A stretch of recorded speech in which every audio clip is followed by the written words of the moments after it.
It's 7:30. Good morning. I'm Ian Crouch with Hunter News. The Hunter appears to have been spared the worst of the wild weather which lashed Sydney last night.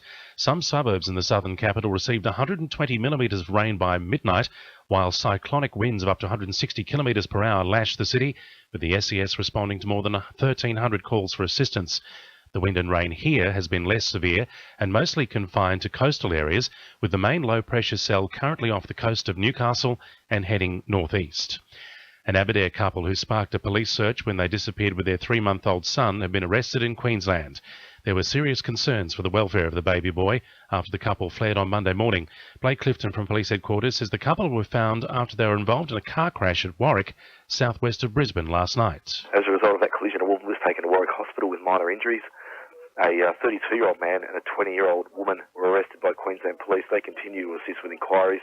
The 3-month-old boy was taken to Warwick Hospital for observation. 2NURFM News understands the parents allegedly failed to stop for police on several occasions prior to the accident. Police also allege the pair assaulted officers at the scene and were heavily drug affected. Both have been refused bail to face court today. A young boy has had a frightening experience in Newcastle. The 8-year-old was walking along Curtis Street yesterday morning when a car slowed down next to him and started following him. The car is described as a white Mazda. AGL has released a previously secret report about how Gloucester residents will be affected by its new coal seam gas mining project. Residents can expect noise levels of between 30 and 71 decibels, with construction work taking place 6 days a week. Gloucester Groundswell volunteer Jenny O'Neill says these details should have been released to the community before the project began. Well, it just shows that the lip service that is being paid to consultation is only that. If they were serious about actually making plans in conjunction with the community, we would have had consultation on the plan and we would have talked about it. But as it is now, construction's already been going on for 3 weeks and it's taken that long for the report to be released.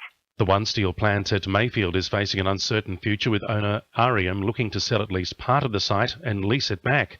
The Herald reports the land sale could raise around $100 million and will help the company pay off a large amount of debt as its share price goes into free fall.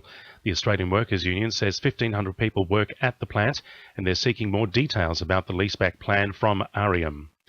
Teenage drinking habits are being questioned as part of a new online survey from the University of Newcastle and Hunter New England Health.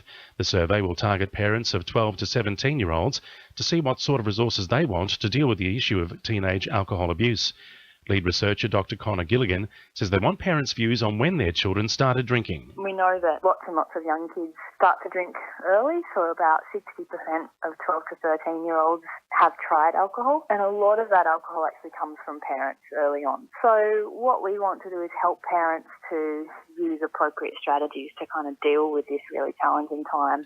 Now with sport, Belinda Delaceres. It seems Maitland Junior representative Greg Bird will be sporting the green and gold jersey for a little longer, following his selection in Australia's Four Nations squad. It comes on the back of the 30-year-old's successful campaign at captaining the Prime Minister's 13 in their 34-16 win over Papua New Guinea at the weekend. Meanwhile, Newcastle Knights young gun Sione Matautia claims he's still in a state of shock over his inclusion in the Kangaroos. He says he's relishing the unexpected opportunity. Still I'm shivering, still nervous, still pinching myself. It has been a really fast track and my dream come true has come really early. Really enjoyed the past few months and just trying to take it as it is.